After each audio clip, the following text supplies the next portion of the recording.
The destruction of money isn't always a noisy event.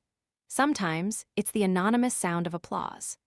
Jotted in the margins of a hyperinflated Zimbabwean bill, currency in the popular imagination symbolizes stability, order, and control. But what if that assumption is wrong?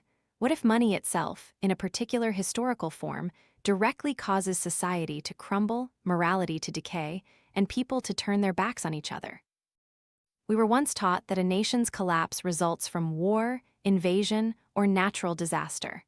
But what if a country could disintegrate from within simply by issuing currency without limit? What if you could print collapse? Part 1: Printing Money, the Big Picture. One day in mid-September in Washington, D.C., just past midnight on the clock in the Treasury Department's meeting room, a decision was quietly made. History would later call it the first thunderclap of a global storm. It wasn't a war, nor an official declaration from any leader. It was a nod of powerlessness. When Henry Paulson, former Goldman Sachs CEO, then U.S. Treasury Secretary, announced that Lehman Brothers would be allowed to fail, no one in that room, not Ben Bernanke, chairman of the Federal Reserve, nor Timothy Geithner, president of the Federal Reserve Bank of New York, could have imagined that just a few hours later, the entire global financial system would begin to self-destruct. People thought the collapse of an investment bank would just be another name added to the list of companies that failed due to greed and recklessness. But the truth was different. Lehman was more than just a bank, it was a link. And when that link broke, the chain, already strained for months, suddenly snapped and shattered. The next morning, across all financial news channels, it wasn't news that spread, but a feeling of chaos. Investors scrambled like a disturbed beehive. The credit system, the lifeblood of the modern economy, suddenly froze solid as if suffering a myocardial infarction. No one wanted to lend to anyone. Banks stopped trusting each other, and then businesses, big or small, gradually felt the suffocation as cash stopped flowing. In just 2 weeks, an empire collapsed. Not a nation, but the very idea of the US dollar's safety. The irony lies here. To save the system, the Federal Reserve chose a path that wise people had warned against for hundreds of years: printing money. Bernanke, who held a PhD with a dissertation on the Great Depression, didn't hesitate. He understood, or at least he believed, that if he didn't act, the world would revert to the 1930s, where millions were unemployed, impoverished, and politics became so extreme it led to fascism. And so, the Fed began to pump money, not by issuing bonds and waiting for people to buy them, but by a simple operation on a computer keyboard, creating money from thin air. The $700 billion TARP program. Then came QE1, QE2, QE3. Quantitative easing rounds totaling over $3.5 trillion. Numbers so vast they defy imagination. But these weren't just numbers. This was a structural change to global currency. I remember the moment I sat in a coffee shop in Johannesburg when I saw a brief Bloomberg headline: Fed to inject $600 billion into market. The man at the table next to me, a small-scale import merchant, muttered bitterly, "They print money like they're printing flyers, while we have to borrow at 14% interest." From that moment, I began my journey to understand the power and danger of printing money, not through theory, but through real people who once had families, jobs, dreams. But then one morning, they woke up to find their wages weren't enough to buy a loaf of bread.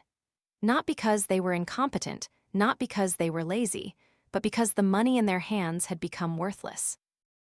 That is the story of Zimbabwe, where I went after the global crisis, diving among the ruins to find out what happens when a nation no longer trusts its own currency. Harare greeted me with a strange silence. The city had people, cars, goods, but one thing was missing: faith in the future. Billboards faded because no one had enough money to buy goods. ATMs were abandoned, and shops displayed products not for sale, but to prevent looting. Zimbabweans no longer used Zimbabwean dollars. They used US dollars, South African rand, or any currency they believed the government wouldn't indiscriminately print. An old woman selling eggs by the roadside told me, "Their money is a lie. It's not printed from sweat, not from labor, only from empty promises." I met people who were literally millionaires, but now skipped breakfast to save money for medicine for their children. They survived by instinct, by resilience, and by something I had never clearly seen in developed economies: fear of government-issued currency. The Zimbabwean government, in its desperation, once issued a 100 trillion Zimbabwean dollar banknote, and even that people didn't bother to keep. A street vendor handed me one, saying, "Keep it as a souvenir. Your future will come to this too." I don't know when that future will arrive for us. But I understand one thing. When a nation starts believing that printing money is the way out of a crisis, they have sown a disease within their own economy, a disease that doesn't manifest immediately. It silently destroys trust, corrupts market ethics, and stifles all innovation until one day, when people turn their backs on the local currency, every policy, right or wrong, becomes meaningless. If you want to know how currency can become a tool to destroy a nation, start by observing how it's printed not from where, but to serve whom. We often think inflation is just about rising prices, but that's only the surface. What's subtly rotting beneath inflation's skin is the collapse of trust. A trust that seems invisible but is the firmest pillar of any economy. Just look at how people start rejecting local currency, turning to hoard basic goods like flour, cooking oil, or candles. And you'll see a society spiraling downwards without a single gunshot. Zimbabwe didn't print money abruptly. It was a journey, a long chain of seemingly urgent decisions, actually disguised by moral arguments, helping the people, saving banks, fighting unemployment. The government started printing to pay debts, to pay civil servant salaries, to stabilize the market. And then one day, printing money became a fixed mechanism, no different from an addict using stronger doses to maintain a semblance of normalcy. I sat with former central bank officials, people who directly signed orders to issue currency. They weren't evil, none of them were demons, but they all had one thing in common: they believed they could control the consequences of printing money, and that was the tragedy. That belief turned them from guardians of the currency into those who pushed it into the abyss. A former finance official recounted, his eyes distant as if talking to himself. Initially it was a few million, then a few billion, then a few hundred billion. Each time we printed, things felt a little easier, like giving morphine to a dying person. You know it won't cure the illness, but at least it stops the moaning. But the cost wasn't in the moaning.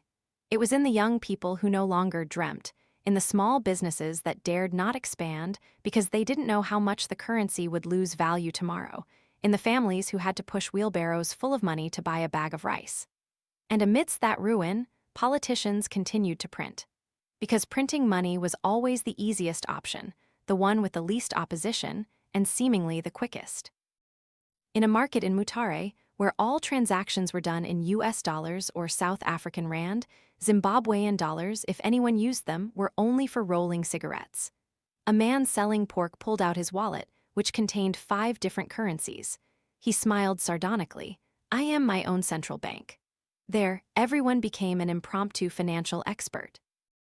They had to calculate every hour, every minute, exchanging money as soon as they received it, hoarding goods as an investment, and learning to survive in an economy without standards, not a lack of laws, but laws that had no value.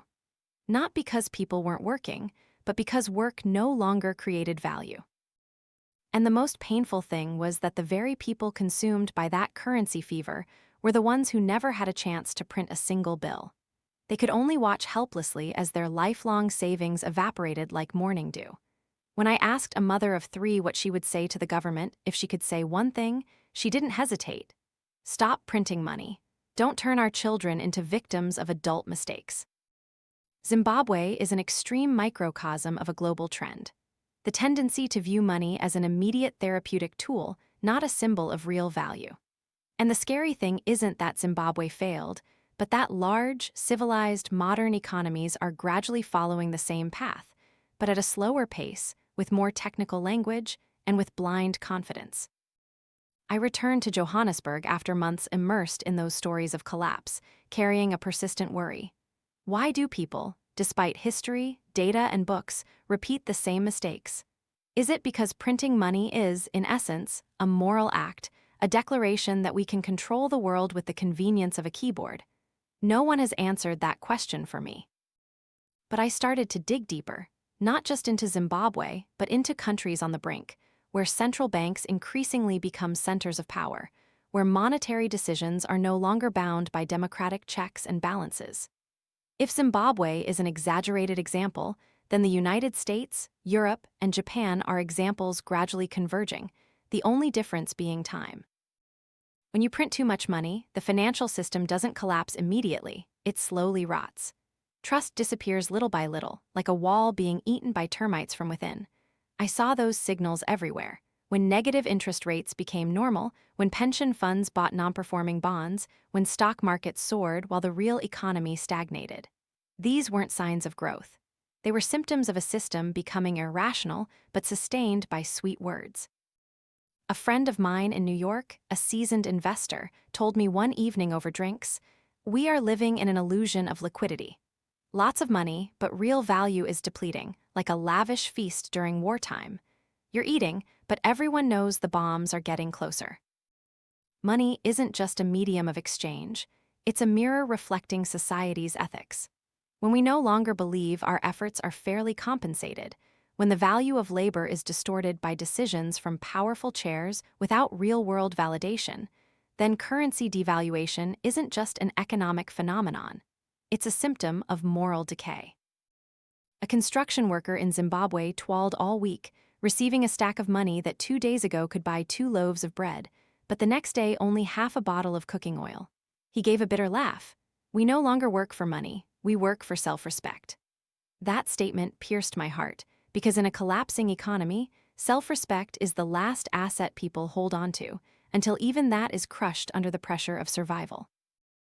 Behind decisions to print money always lies a political story. Every government likes to spend without limits. And when they find an escape by printing money instead of taxing, meaning they choose to silently extract value from people's pockets, the spiral begins. First, aid for farmers, then support for businesses, then saving banks, and finally printing money to pay their own debts. I remember meeting a former finance minister who served in the Zimbabwean cabinet during the early years of the crisis. He didn't shy away. He confessed, "We knew printing money was dangerous, but when the budget was empty and people demanded salaries, the army demanded money, what would you do?" No one dared to say no. Each time they printed, it was a sigh of relief. Each sigh of relief was a step closer to the abyss. The most frightening thing isn't printing money, but getting used to it. When a government has printed money many times without immediate consequences, they start to believe they can control this beast. They build new theories, cite modern macroeconomic research, hire clever economists to justify it, and so they convince themselves this is the new normal. But that beast isn't dead. It's just sleeping, and when it wakes up, it will devour everything people have accumulated through labor, savings, and dreams. It devours the future. Do you think hyperinflation hits like an explosion? No, it comes like a lingering fever. Today you pay $10,000 for a loaf of bread. Tomorrow it's $15,000, you mumble, must be the price of flour.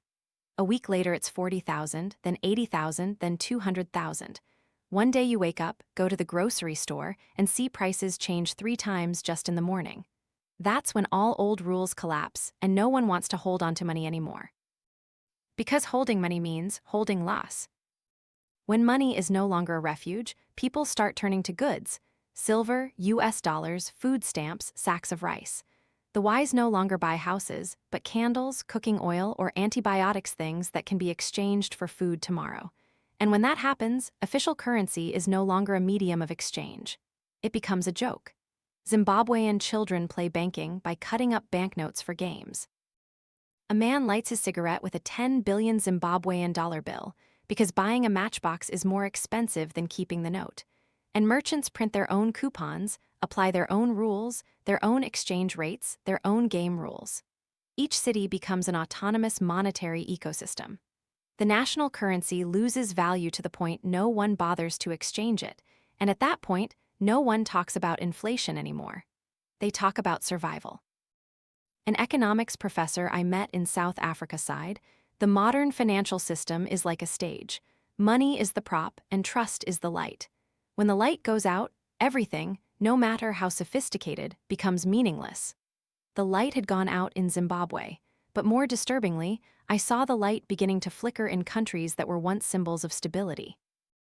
When the Fed announced it would print trillions more dollars to stimulate growth, when the ECB adopted negative interest rates, when the Bank of Japan bought both bonds and stocks to push up prices, I didn't see signs of wisdom. I saw the shadow of Zimbabwe looming behind beautiful charts. It's easy to say that in the West, things will be different. But look at the essence.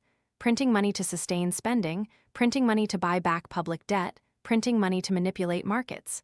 The only difference is scale and technique. And history never cares what technique you use. It only looks at the outcome: loss of trust, loss of value, and ultimately, loss of control. I say these words not to sow pessimism, but to warn that the road to monetary hell is not paved with bad intentions. It's paved with reasonable excuses, short-term decisions, and well-meaning but short-sighted leaders. Like my friends who lived through hyperinflation, they never thought they'd be in a post-apocalyptic financial movie, but by the time they realized it, it was too late. One of the most painful paradoxes I discovered during my research is that the more power people hold, the easier it is for them to lose a sense of consequences. A government with the power to print money is like someone holding a rubber bullet gun, thinking it's harmless, until they realize each shot is a small hole in the fortress of trust. And then millions of small holes create an unfixable breach. Bernanke didn't think he was starting a global crisis. Paulson didn't think he was signing a death warrant for the world's financial future. But the sad truth is that it doesn't take bad intentions to create disaster. It only takes too much power coupled with the fear of losing control. When I returned to the United States after my journey from Zimbabwe, I sat in a congressional hearing where Bernanke was questioned by congressmen about his money printing policies. He was calm, confident, even humorous. A congressman asked, "Do you really believe we can print money endlessly without consequences?" Bernanke smiled. "We have the tools to control inflation. Trust me." I looked at that smile and thought of the woman by the roadside in Harare selling eggs for US dollars. She didn't need tools, no spreadsheets, no macroeconomic analysis. She just needed to know that when a currency is abused too much, it's no longer money. It's a coded scam. In a broader sense, when you print too much money, you are sending a subtle yet cruel message. Your effort, your sweat, your time spent, all can be diluted with a single click in a closed meeting room. That is a slap in the face to the working people, the shrug of financial elites at the anxieties of those who live by every penny. What's more terrifying than hyperinflation is the slow but continuous depreciation of money. It doesn't hit you instantly. It erodes you a little each year. You notice your salary increased by 5%, but purchasing power dropped by 7%. You hear the CPI is only 2%, but the grocery cart is twice as expensive. You feel cheated but can't point out who cheated you. It's a war without gunshots, and you can't run away because it's the same everywhere. Money spreads fastest, crossing borders without a visa. And when misguided monetary policies in Washington or Frankfurt spread to Johannesburg, Harare, Hanoi, you know no one is truly safe. If this story were only about Zimbabwe, it would have ended in Chapter 2. But no, it's a warning to any nation that justifies printing money with euphemisms like economic stimulus, fiscal support, or system liquidity insurance. These euphemisms aren't wrong, but they become dangerous when repeated like a magic formula, covering up the inability to truly restructure. We cannot spend endlessly without working, cannot save businesses endlessly without letting the market filter, cannot nurture a society with newly printed money without creating real value. That's not being conservative, that's economic physics, the gravity of truth. I write these lines not as an economist, but as a witness, someone who has traveled through countries that seemed different but all converged at one point. When trust in money is lost, everything collapses, from the economy to social ethics to faith in the government. You can print money, but you cannot print trust, cannot print time, cannot print a lost past or a stolen future. Part 2. Hyperinflation Personal Experiences. If the first part of the story was about the swirling rivers of policy, Part 2 is where we witness those very rivers washing away real people, with flesh and blood and suffering. This is no longer a story of central banks, summit meetings, or emotionless numbers. This is where every printed banknote, born of a promise, became a ticket for people to freefall into the abyss of hunger, cold, and despair. I stepped into a small house on the outskirts of Harare. Its tin roof was rusty, the plaster walls peeling, yet it was remarkably clean and tidy. The owner was a man who used to be a road engineer. He managed large construction projects, directed hundreds of workers. Now he grew vegetables in his backyard and exchanged them for eggs with neighbors to feed his 4 grandchildren. His daughter died of malaria. He couldn't afford medicine when the currency collapsed. His son-in-law left without a word. He held up a 50 trillion Zimbabwean dollar banknote before me, as if presenting evidence of a crime with no named culprit. When you live in hyperinflation, he said, you don't die from not having money. You die because your money means nothing anymore. Every morning, he woke up with a problem. If he bought flour today, he might not have enough money for charcoal tomorrow. If he exchanged eggs for medicine, dinner would be thin gruel. Every decision became a gamble, and mistakes were not allowed. I saw in him something no university professor could teach. Poverty isn't a lack of assets, but the loss of control over the future. When money loses value every hour, the past becomes meaningless, and the future cannot be planned. People live hour by hour, meal by meal, breath by breath. The black market was no longer a shadowy place. It became the center of exchange. 10-year-old children stood in the street shouting prices to exchange butter, soap, batteries, every can of sardines. The elderly hid gold in their shoes, women stuffed money into their bras, and men negotiated rice prices like they were trading weapons. The banking system was as empty as a graveyard, while roadside money changers were bustling like a festival. A bizarre exchange. A man traded his old shirt for a small bag of corn. The other man took the shirt, smiling mockingly. Corn can be eaten, a shirt can be worn, but money does nothing. All social relationships changed. The poor no longer asked for money, they asked for rice. The rich didn't boast about houses, they boasted about their network for trading goods. Priests prayed no longer for divine grace, but for a stable US dollar exchange rate for the week.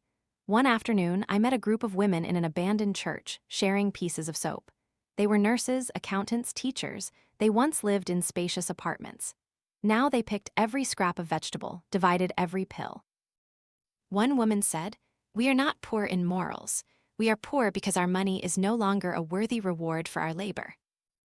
And when the monetary system collapses, what replaces it? Original resources, land, health, community. In a rural area, people created their own exchange system without money. 1 chicken for 3 kg of corn, 1 day of farm labor for 1 meal. Old principles, like from prehistoric times, suddenly returned and became more effective than any bank. They lived by instinct, but also by trust. Without trust, no one does anything for anyone. No one dares to trade goods, no one helps strangers. Each community retreated into itself like a fortress. They trusted each other not because of laws, but because there was no other choice. When the state could no longer control money, it could no longer control the people. All policies were broken by the people's silence. No one paid taxes, no one believed official figures, no one cared about resolutions. Because everyone knew words were smoke and mirrors, but a meal was reality. A young man, once a medical student, now cut hair for food. He told me something haunting.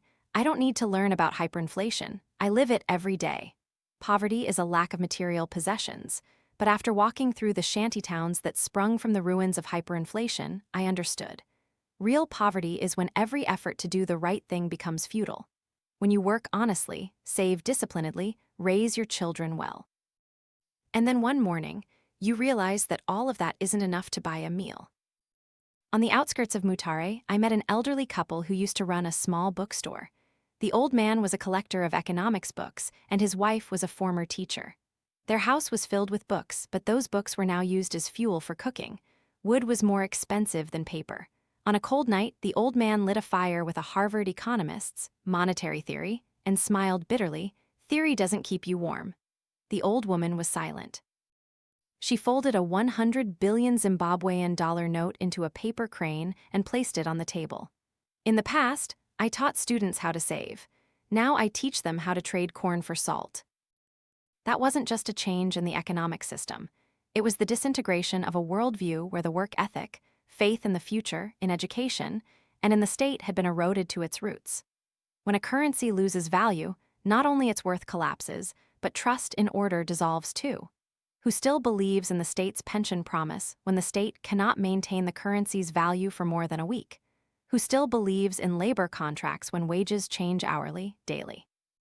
I met a group of young people, former law students. They organized a community court where they settled bartering disputes.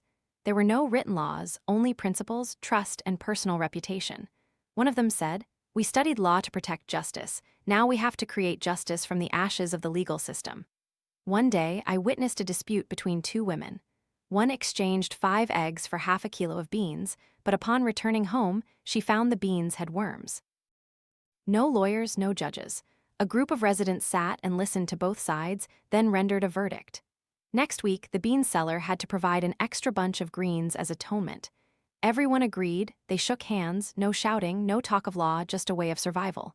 And in such moments, I truly understood. Money is not the root of the economy, trust is the foundation. When trust collapses, everything else is just tents in a desert. Meanwhile, the government continued to issue more money. The speed of printing accelerated faster than the printing of history books. At one point, the official newspaper printed market prices that were outdated by noon. Price boards at the market had to use whiteboards and markers to update hourly. A butcher erected a countdown clock in front of his stall. After 12:00 p.m., prices increased by 15%. People laughed. No one found it ridiculous, because ridiculous had become normal. The government was no longer able to provide services. Hospitals lacked bandages. Schools had no blackboards. Police officers received salaries not enough to buy a bottle of water, so they had to accept protection fees to survive. A female police officer recounted, "I don't want to take bribes, but if I don't, my children will starve." No one saw the state as a protector anymore. The state suddenly became an invisible third party in every exchange, always taking a portion of value through the invisible hand of inflation. And precisely because of this, people began to build parallel economic ecosystems, self-sufficient, self-protecting. A small town near the Mozambique border issued its own currency, handwritten exchange notes based on the value of 1 day of farm labor. People established their own food banks, guarded with crude weapons. Each family contributed rice, corn, cooking oil, and withdrew when needed. No money, but there was trust, something the government couldn't print. I left that town with mixed feelings, partly admiration, partly pain. It was a place with no banks, no internet, no economic policies, yet people still lived, still traded, still loved, still argued, and still hoped, because they had nothing left to lose.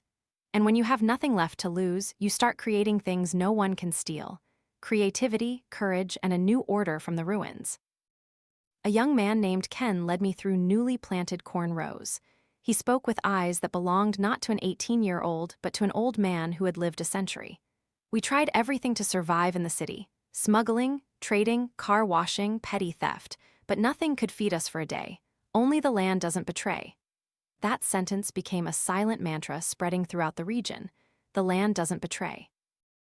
And truly, in a context where everything collapsed, the only things that retained value were natural resources, things that couldn't be duplicated by a printing press. The economy survived without GDP, without growth indices, without foreign investment. Only the simple questions remained. What will we eat today? Who has medicine? Who has firewood? Who knows how to cure illness? A monetary system based on trust had been burnt to ashes, and people were forced to reorganize themselves like a colony of ants that had lost its nest, still knowing what to do when the rain came. No one taught them. There was no 5-year plan, no international advisors, only intuition and the instinct for survival. And from those cracks, something new emerged.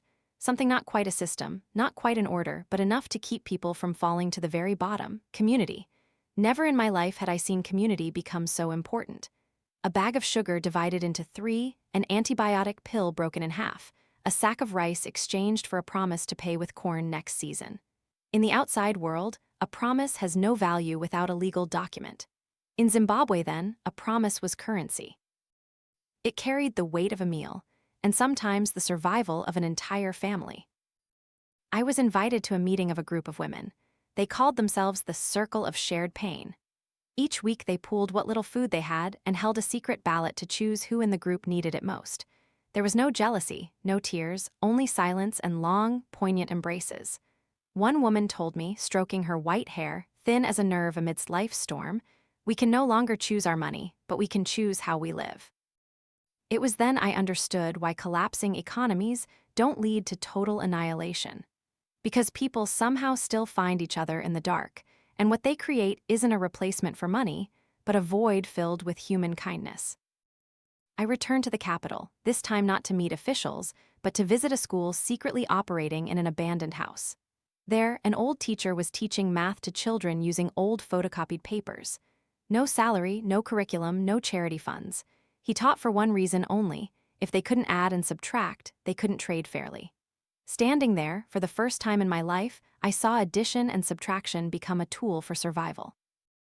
When you no longer have money, the ability to calculate, the ability to arbitrate fairly, the ability to keep your word all become more valuable than any asset.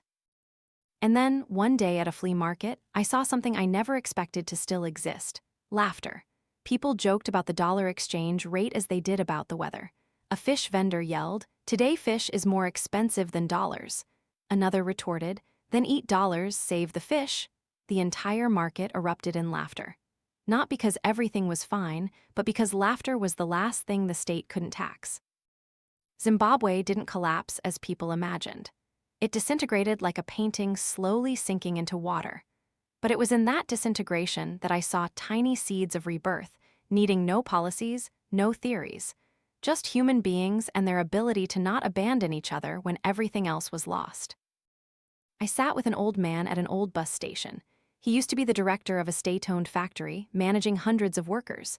Now he sold charcoal piece by piece in small plastic bags, each bag enough to boil a pot of tea. "What makes you saddest?" I asked. He didn't think long. "It's not that I'm poor, but that I can no longer give my grandchild an answer." An answer to what? To the simplest question any child ever asked: why did everything collapse? He looked into the distance and added, "Because people thought printing money was a way to create wealth.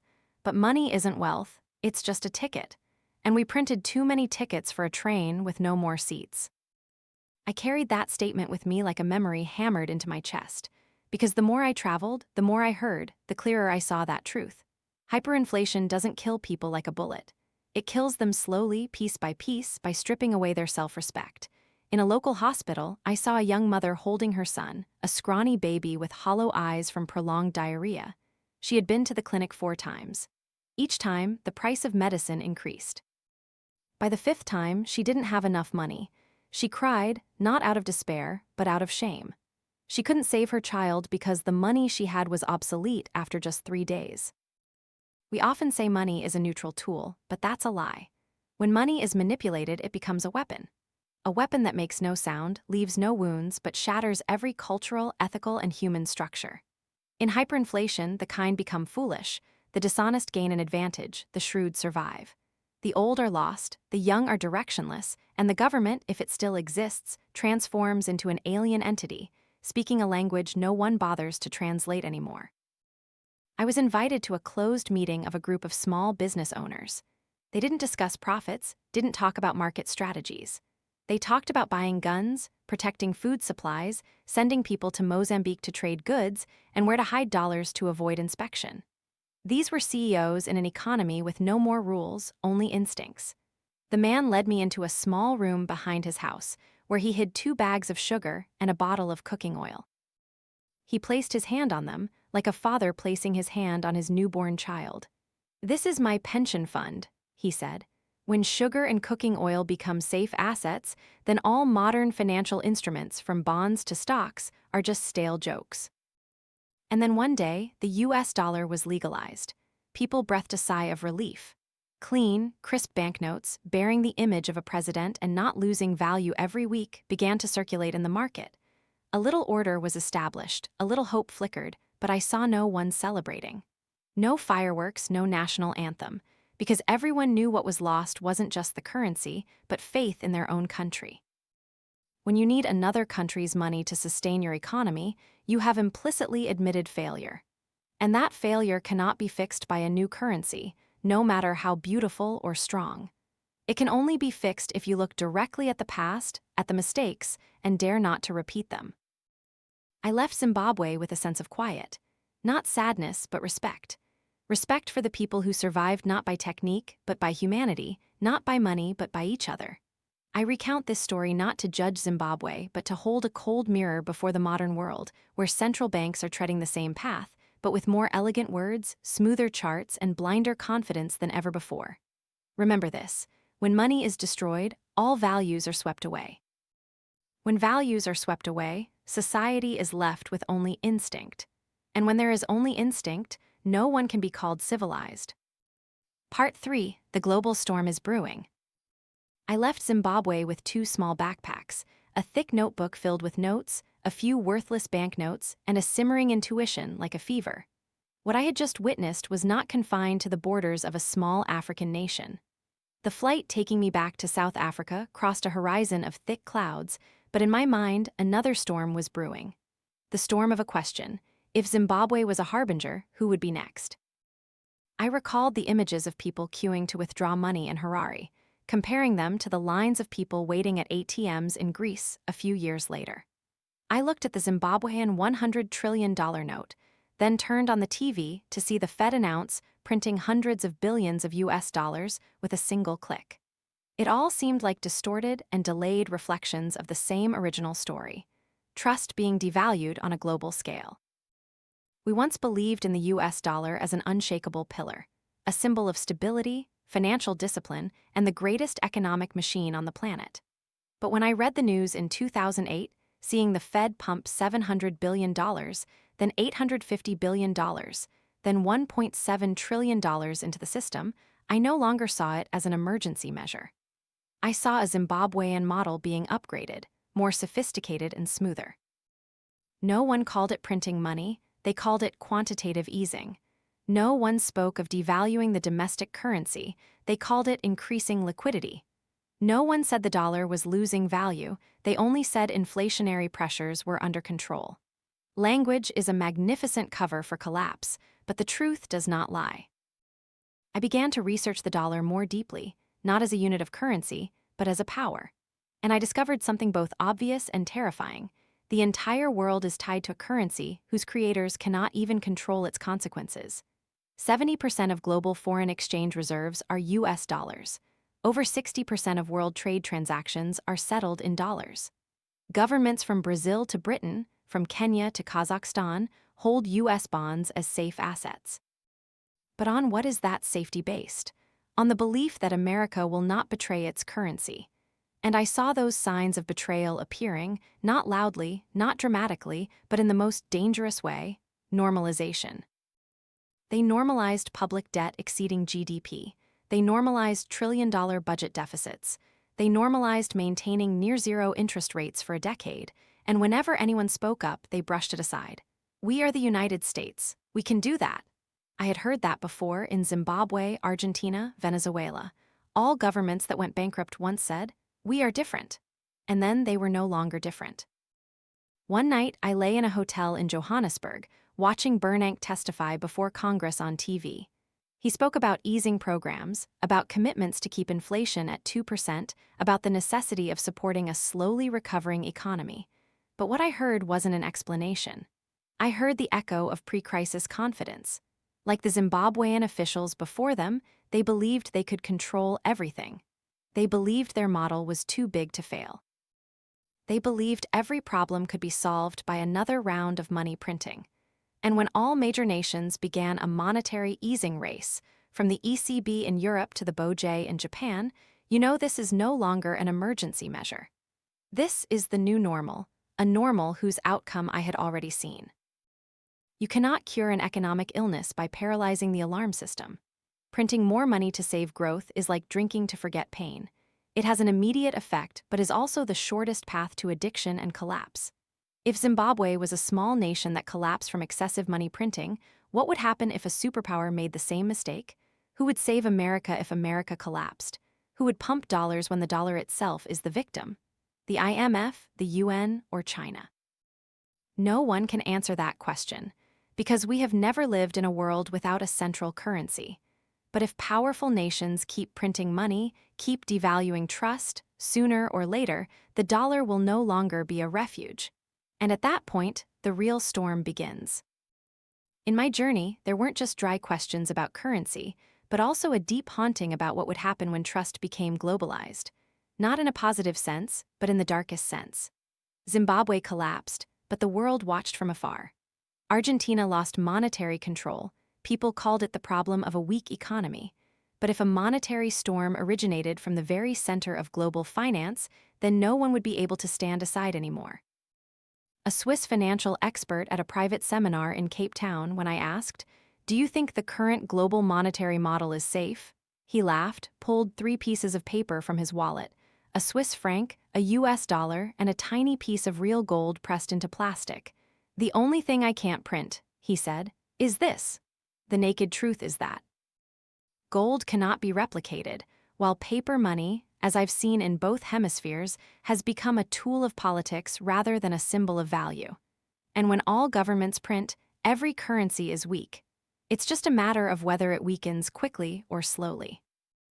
We live in a world where every major economy carries the seeds of Zimbabwean behavior, but covered by prestige, by sophisticated financial institutions, and by a media system capable of making any truth acceptable. Reports from the IMF, from the World Bank, from large investment funds, they talk about growth, about forecasts, about inflation control, about flexible policies. But I have not seen any report that talks about trust. No chart measures the sense of disorientation of a citizen when they see their salary isn't enough to buy what used to be normal. No index quantifies the insecurity when the government promises stability by printing more debt. When unmeasurable things are forgotten, they begin to rot the entire foundation. I attended a conference in Europe where policymakers spoke about restructuring financial markets. They talked about hedging tools, interventionist interest rate policies, stress test simulation models. But when I asked, "What will you do when the currency loses credibility?" not because of hyperinflation, but because too many promises are broken, the entire hall fell silent. No one had a model for a crisis of trust. And in the darkness of that silence, one thing became very clear. The next monetary storm will not begin with bank collapses. It will begin with a quiet withdrawal. A group of people stop holding local currency, a business starts paying in dollars or cryptocurrencies, a small nation refuses to trade in the currency that was once king. Then, like a domino effect, piece by piece falls away. First the periphery, then the center. Returning to South Africa, I saw this beginning to happen. African nations were no longer enthusiastic about dollar aid.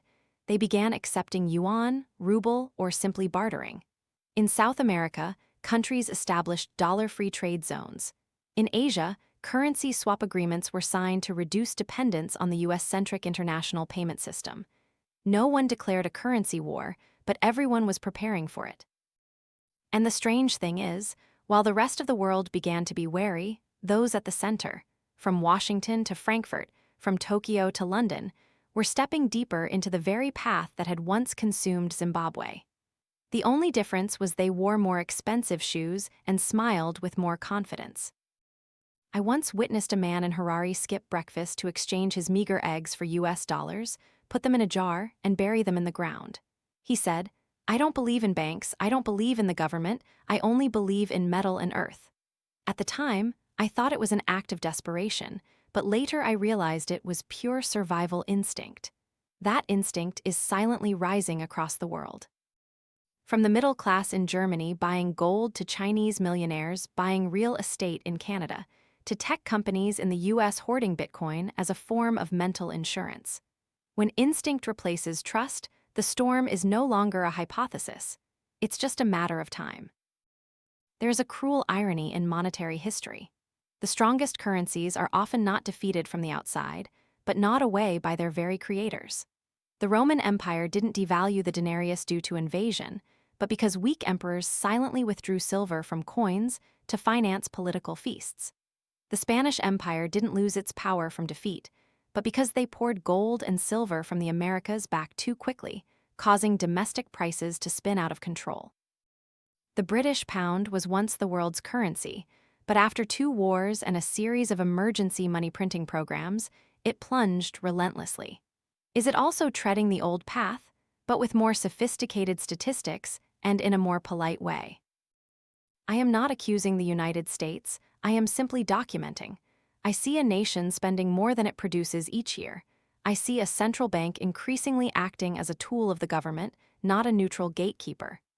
I see politicians talking about stimulus packages as if they were magic, not spending money not yet earned.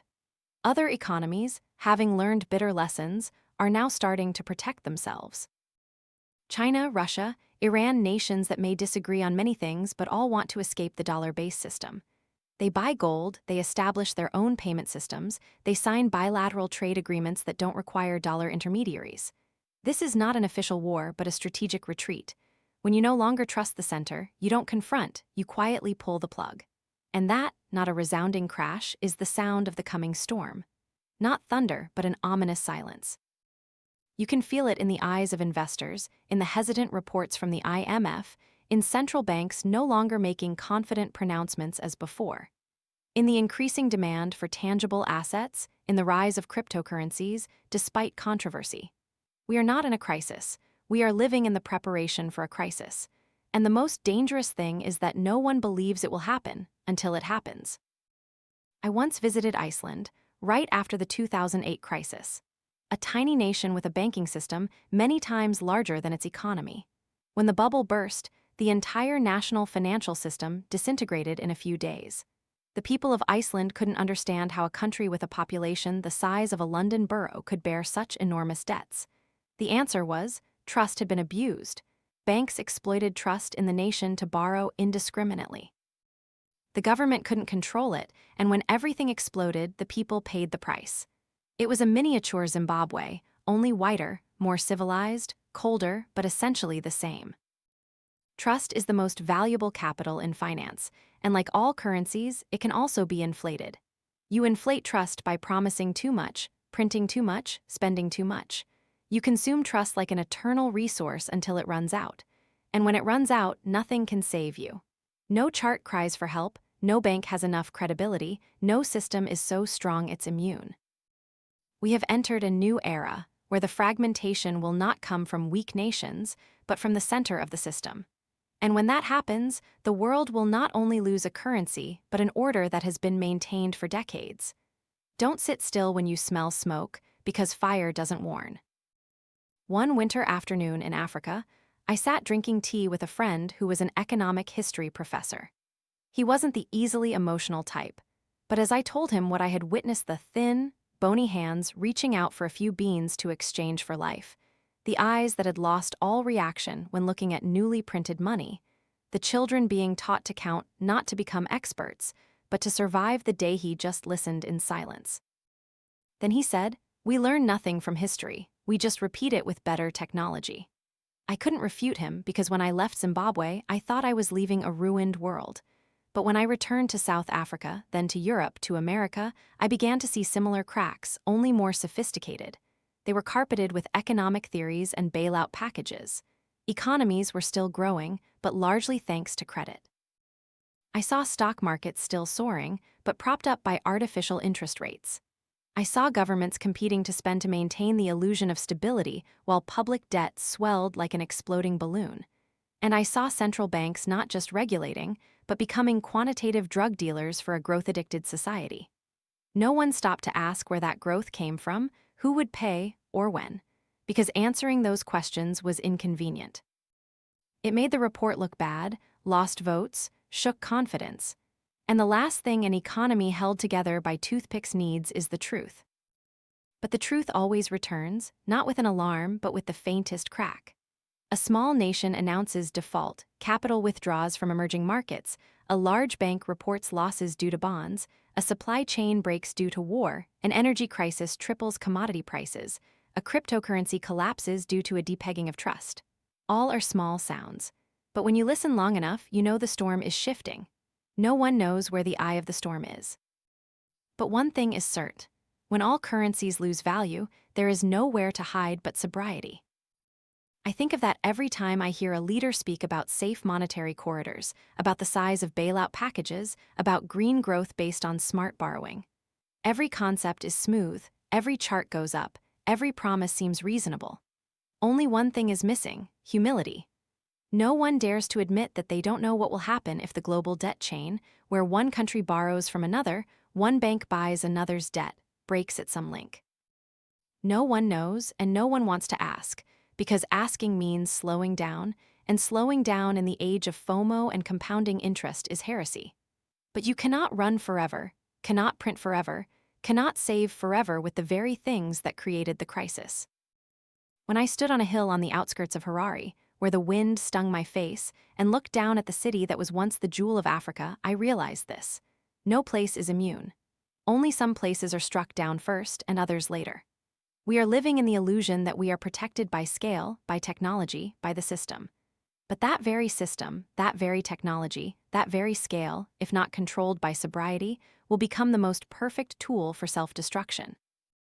Look back at what happened in Zimbabwe, not out of pity, not to condemn, but to learn one thing the modern world is forgetting. When you destroy money, you destroy the moral foundation of society. And when morality collapses, all other structures, no matter how glamorous, are just sandcastles.